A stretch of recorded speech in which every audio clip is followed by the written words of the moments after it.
Hər vaxtınız xeyir olsun, dəyərli dövlət qulluğuna hazırlaşan namizədlər. Bu video izahımızda, video rekordumuzda biz təsnifatlardan danışacağıq. Dövlət qulluğu haqqında qanuna görə 7 təsnifatı, həm inzibati, həm də yardımçı vəzifələrin təsnifatlarını necə tapmaq olar, onlardan bəhs edəcəyik. Bundan öncəki videomuz kateqoriyalar haqqında idi. Kateqoriyalar haqqında danışmışdıq və qeyd etmişdik ki, növbəti video izahımız təsnifatlar haqqında olacaq. Həm inzibati və həm yardımçı vəzifələr haqqında danışacağıq. İlk öncə onu mən sizə bildirim ki, təsnifatları tapmaq üçün ümumiyyətlə mütləq və mütləq biz kateqoriyaları mütləq bilməliyik və kateqoriyaları əzbər bildikdən sonra müəyyən kodlardan istifadə edərək, yəni üstəgəl 1, hərəsinin özünün kodu var. Məsələn, üstəgəl 1, üstəgəl 2, üstəgəl 1, üstəgəl 2 minus 1 və sair və ilaxır. İndi qarşıda növbəti slaydlarımızda vəzifələrin adlarını çəkərkən hansı orqanlarda necə olur, özünüz bunu görəcəksiniz. Əslində çox sadədir. Təsnifatları, yəni əzbərləmək bizim həm kifayət qədər vaxtımızı alacaq, həm də imtahanın stresindən bunu biz qarışdıra bilərik və kifayət qədər çoxdur bu. Ona görə əzbərləməkdənsə ən yaxşısı bunları kodlarla tapmaqdır və kodları tapmaq üçün təkrarən qeyd edim ki, mütləq və mütləq biz kateqoriyaları əzbər bilməliyik. Mütəxəssislər, şöbə müdirinin müavini, aparat rəhbəri, icra başçısının müavini, MİHO rəhbər, yəni Mərkəzi İcra Hakimiyyət Orqanı rəhbər və müavinləri, prezidentin nümayəndələri və sair və ilaxır. Bunların hamısına, həmçinin yardımçı vəzifələri də necə tapmaq olar, onlara da dəqiqliklə toxunacağıq. Ən birinci mütəxəssislərdən başlayaq. Nəyə görə mütəxəssislərdən başlayaq? Çünki mütəxəssisləri tapmaq digərlərinə baxanda rahatdır. Ümumiyyətlə hamısı rahatdır, amma mütəxəssis daha da rahatdır, belə deyək. Mütəxəssis deyəndə biz nəyi başa anlayırıq? Baş məsləhətçi, böyük məsləhətçi, məsləhətçi, sektor müdiri. Bəziləri sektor müdirini bəzən şöbə müdirini ilə, bölmə müdiri ilə səhv salırlar. Sektor müdiri əslində mütəxəssis qrupuna daxildir və mütəxəssislər necə tapılır? Birbaşa sizə deyim ki, mütəxəssisin kodu 3-dür. Yəni K+3. K burada nəyi ifadə edir? Kateqoriyanı ifadə edir. İndi daha da biraz aydın sizə izah edim. Tutalım bizə verilib ki, İqtisadiyyat Nazirliyinin aparatında baş məsləhətçi. Biz bunu necə tapmalıyıq? Bayaq da vurğuladığım kimi təsnifatı tapmaq üçün biz kateqoriyanı əzbər bilməliyik. İqtisadiyyat Nazirliyinin aparatında baş məsləhətçi. İqtisadiyyat Nazirliyi birinci kateqoriyadır. Bildiyiniz üzrə kateqoriyalara dəyişiklik oldu yeni qanuna görə. Qabaq nazirliklərin aparatları ikinci kateqoriya idi, indi birinci kateqoriya olub. İqtisadiyyat Nazirliyinin kateqoriyasını tapırıq. İqtisadiyyat Nazirliyi birinci kateqoriyadır və həmin kateqoriyanın üzərinə biz 3 gəlirik. İqtisadiyyat Nazirliyində baş məsləhətçi, həmçinin sektor müdiri olur 4-cü təsnifat. Və biz misal olaraq şifahi olaraq digər bir orqanda nümunə verə bilərik. Tutalım belə deyək, Nərimanov rayon icra hakimiyyətində məsləhətçi. Nərimanov rayon icra hakimiyyəti biz bilirik ki, bütün icra hakimiyyətləri, rayon icra hakimiyyətləri, Bakı şəhər icra hakimiyyəti istisna olmaqla, bütün rayon şəhər icra hakimiyyətləri 4-cü kateqoriyadır. Yəni kateqoriyasını tapdıq və üstünə 3 gəlirik. Olur 7-ci təsnifat. Yəni təkrarən qeyd edirəm, K+3. K burada kateqoriyanı ifadə edir. Üstəgəldə 3 isə qarşıdakı, yəni həmin vəzifənin kodudur. Keçək digər vəzifəyə. Şöbə bölmə müdirinin müavini. Şöbə bölmə müdirində müavinində biz demək olar ki, bütün təsnifatların 80%-ni eyni istiqamətlə, yəni bir kodlarla tapacağıq. Digərlərini isə onlar hansı ki kodlarla tapılmır, necə tapılır, onları da izah edəcəyik. Şöbə bölmə müdirinin müavini. İlk öncə biz bayaq da vurğuladığım kimi, yəni K+2 kateqoriyanı tapırıq. Misal, Nazirlər Kabinetində şöbə müdirinin müavini. Nazirlər Kabineti ali kateqoriya orqandır, üstünə 2 gəlirik. Olur 2-ci təsnifat. Digər də bir şifahi nümunə verə bilərik. Tutalım, Qida Təhlükəsizliyi Agentliyində şöbə müdirinin müavini. Qida Təhlükəsizliyi Agentliyi ikinci kateqoriya orqandır. Üzərinə 2 gəlirik, olur 4-cü təsnifat. Yəni, təkrarən qeyd edirəm, hər hansısa orqanın bizə şöbə müdirinin müavinini verirsə, onun qarşısındakı kateqoriyasını tapırıq, üstünə 2 gəlirik.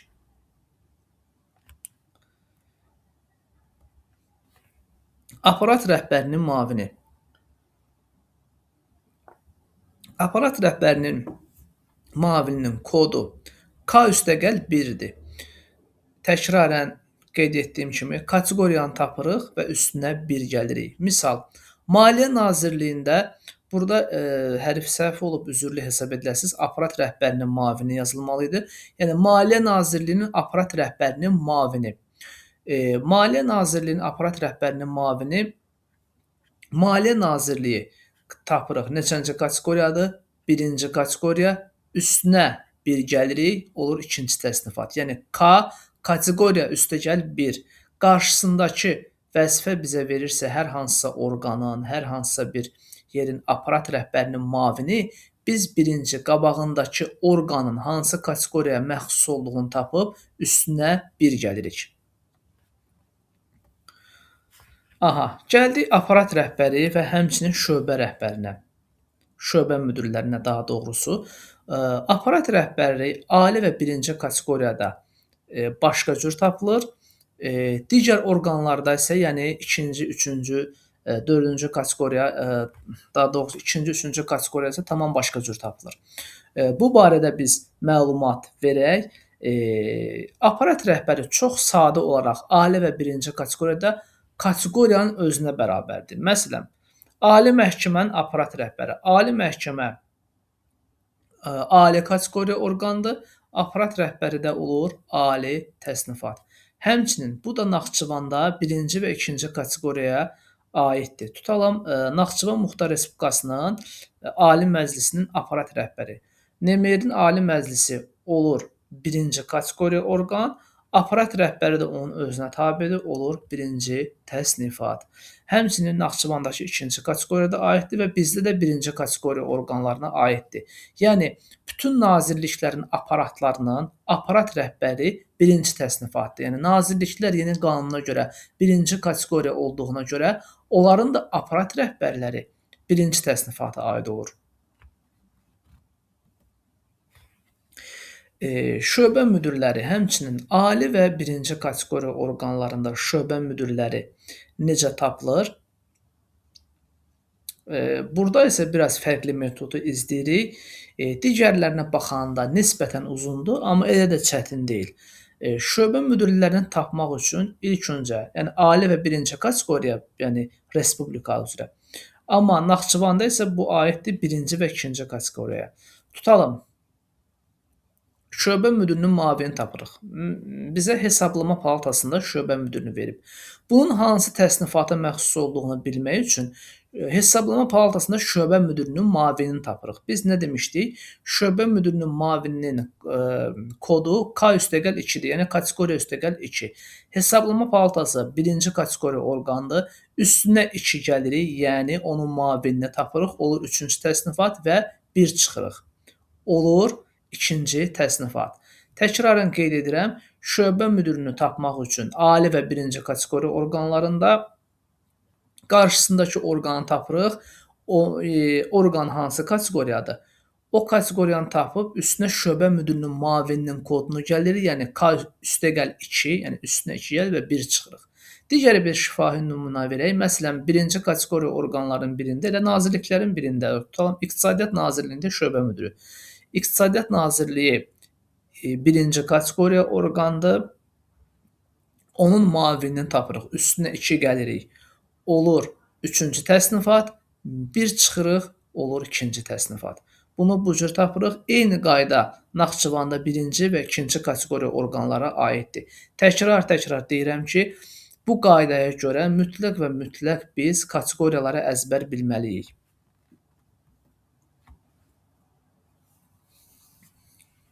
Gəldik. Digər orqanlarda, yəni birinci və ikinci kateqoriya digər orqanlarda aparat və şöbə rəhbərlərinin tapılma qaydası necədir?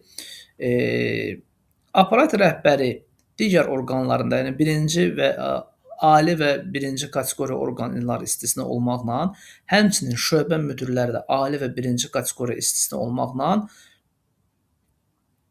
biz bunu öz müavininə bərabər edirik. Tutalım ki, belə deyək, Qida Təhlükəsizliyi Agentliyində aparat rəhbəri.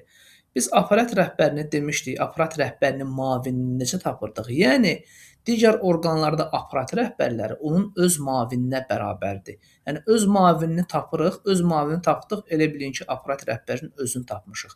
Təkrarən qeyd edirəm, bu ali və birinci kateqoriya orqanlarında və Naxçıvanda da birinci və ikinci kateqoriya orqanlarında istisnadır. Tutalım Statistika Komitəsi. Statistika Komitəsində aparat rəhbərinin müavini. Aparat rəhbərini tapmalıyıq. Ən birinci ilə aparat rəhbərinin müavinini tapırıq. Yəni burada üzrlə hesab edin, yanlış hesablama olub. K üstəgəl 1 olmalıdır. Yəni K üstəgəl 1 olur. Üçüncü təsnifat aparat rəhbərinin. Bu da elə aparat rəhbərinə bərabərdir. Təkrarən qeyd edirəm, digər orqanlarında aparat və şöbə rəhbərlərini tapmaq üçün ilk öncə onun müavinini tapırıq. Müavinini tapanda bilirik ki, elə həmin aparat rəhbəri də həmin təsnifata daxildir. Şəhər rayon icra başçılarının müavinləri.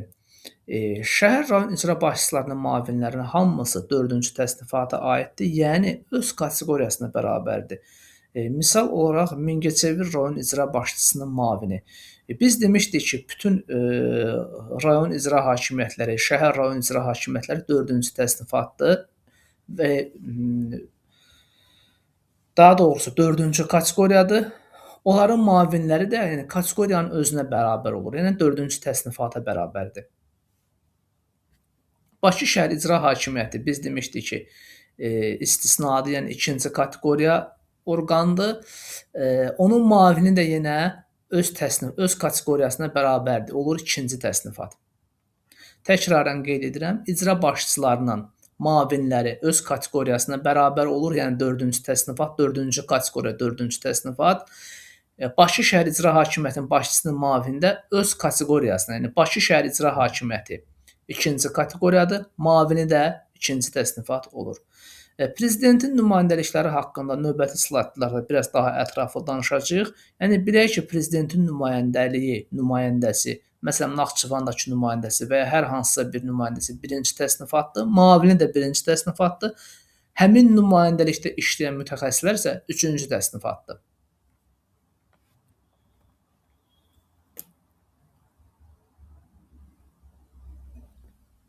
Mərkəzi İcra Hakimiyyətinin yanında yaradılan dövlət agentliklərinin və dövlət xidmətlərinin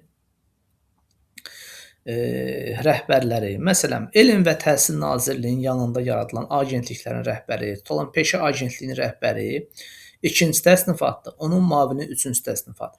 Yenə də digər orqanlardakı, yəni Mərkəzi İcra Hakimiyyətinin orqanında yanında yaradılan dövlət agentliklərinin və dövlət xidmətlərinin rəhbərləri İkinci təsnifat, müavinləri isə üçüncü təsnifatdır. Xarici ölkələrdəki ticarət nümayəndəsi isə ikinci təsnifatdır. Yəni bunu bilin, burada hər hansısa bir kod yoxdur, bu cür rahat, yəni bunları yadımızda saxlaya bilərik. Gəldik birinci təsnifatdakı olan bəzi vəzifələrə, xüsusən köməkçilərə. Baxın, prezidentin köməkçisi, prezidentin xüsusi nümayəndəsi və müavini, prezidentin nümayəndələri, yəni bir çox nümayəndəsi var, iqlam üzrə nümayəndəsi var və s. hər hansısa bir məsələ üzrə nümayəndələri var. Birinci vitse-prezidentin köməkçisi və vitse-prezidentin köməkçisi. Prezidentin Naxçıvandakı nümayəndəsi və onun müavini. Baxın, burada açar sözümüz bizim prezidentdir. Prezidentin köməkçisi, prezidentin qarşısında vitse-prezident olsa belə prezident sözü var. Prezidentin köməkçisinin, vitse-prezidentin köməkçisi. Burada prezident sözü gördüksə köməkçisi avtomatik birinci təsnifat götürürüz. Amma bir istisnamız var. Prezident administrasiyasının rəhbəri ali təsnifatdır. Yəni prezident sözündən başlasa da bircə ilə onu yadımızda saxlayırıq ki, administrasiyanın rəhbəri ali təsnifatdır. Təkrarən qeyd edirəm, qarşısında prezident sözü gördük, köməkçisi. Birinci təsnifatdır, prezident xüsusi nümayəndəsi. Qabağında prezident sözü varsa, bizim açar sözümüz prezidentdir. Aha, ikinci kateqoriya orqanlarına gərək diqqət edək. Daha doğrusu üzr istəyirəm, ikinci təsnifata diqqət edək. Baxaq ikinci təsnifatda hansı köməkçilər və hansı müşavirlər var. Baxın, prezident administrasiyası rəhbərinin köməkçisi, baş nazirin müşaviri və köməkçisi, Milli Məclisin sədrinin müşaviri və köməkçisi, Konstitusiya və ali məhkəmələrin sədrlərinin müşaviri və köməkçiləri. Diqqət etsək görərik ki, bunların hamısı ali kateqoriya dövlət orqanlarıdır.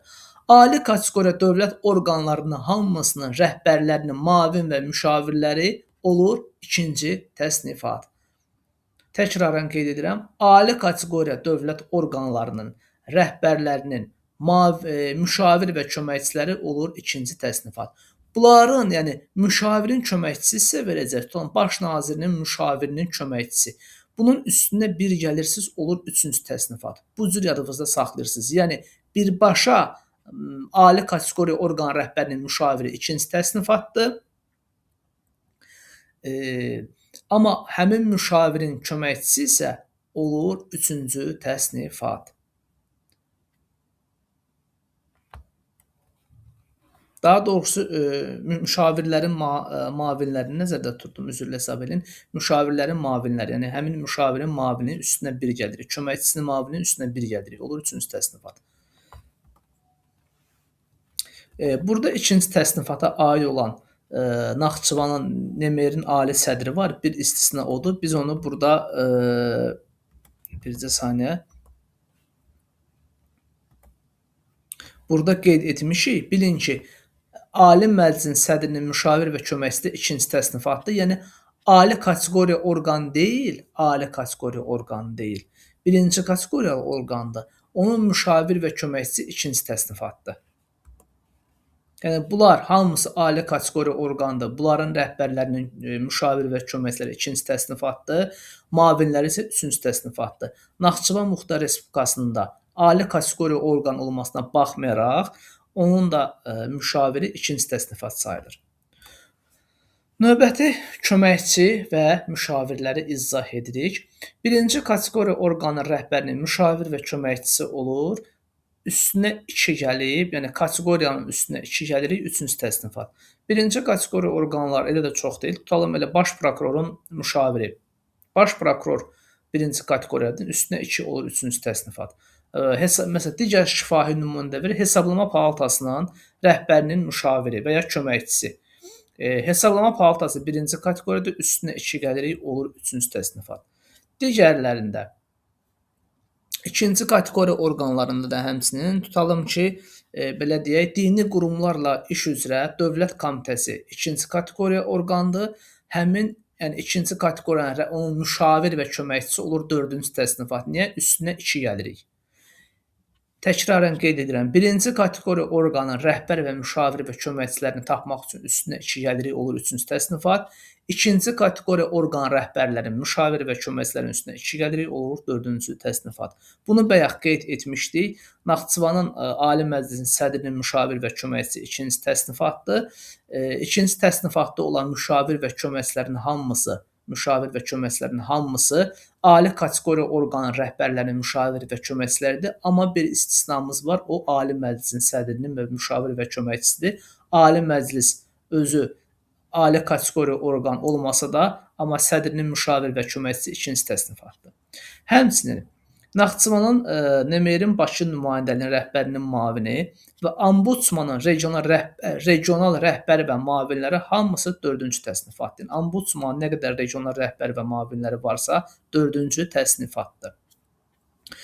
Həmçinin digər köməkçilərdən yerli icra başçısının köməkçisi, yəni rayon icra başçısının köməkçisi, Salyan rayon icra başçısının köməkçisi olur 7-ci təsnifat. Bütün yerli icra başçılarının köməkçisi 7-ci təsnifatdır. Gəldik MİHO-ların yerli bölmələrinə, yəni Mərkəzi İcra Hakimiyyət orqanlarının yerli bölmələri, tutalım Dövlət Statistika Komitəsinin Quba rayon üzrə regional bölməsinin rəhbəri. Rəhbərdirsə, yerli bölmənin rəhbəridirsə 5-ci təsnifatdır.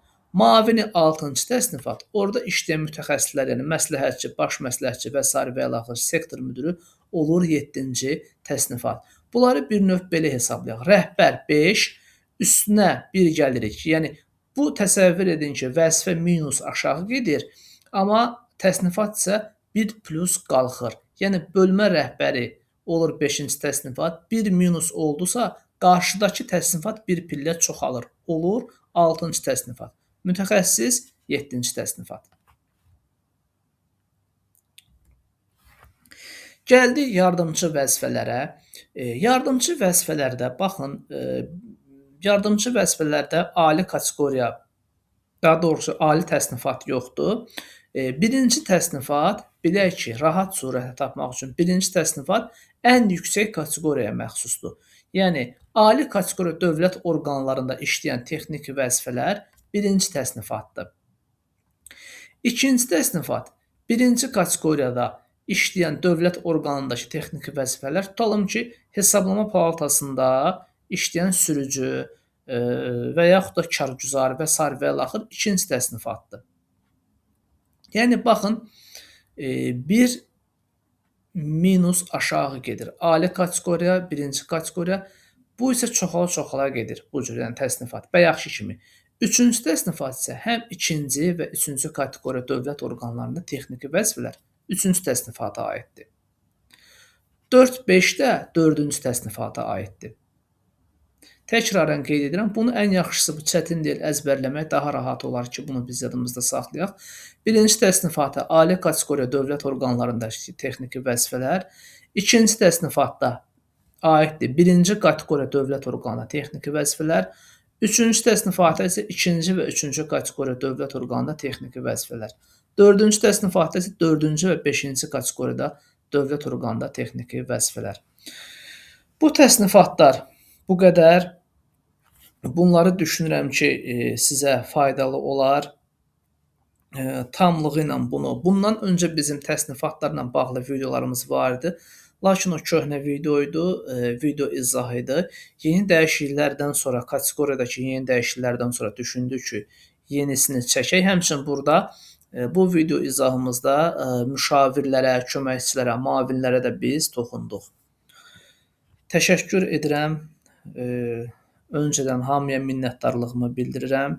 Növbəti video izahlarda görüşənədək növbəti video izahımız əməyin ödəniş sistemi ilə bağlı olacaq. Yeni dəyişikliklər olub, bilirsiniz. Onunla bağlı yeni video rekordumuz, yeni video izahımız olacaq.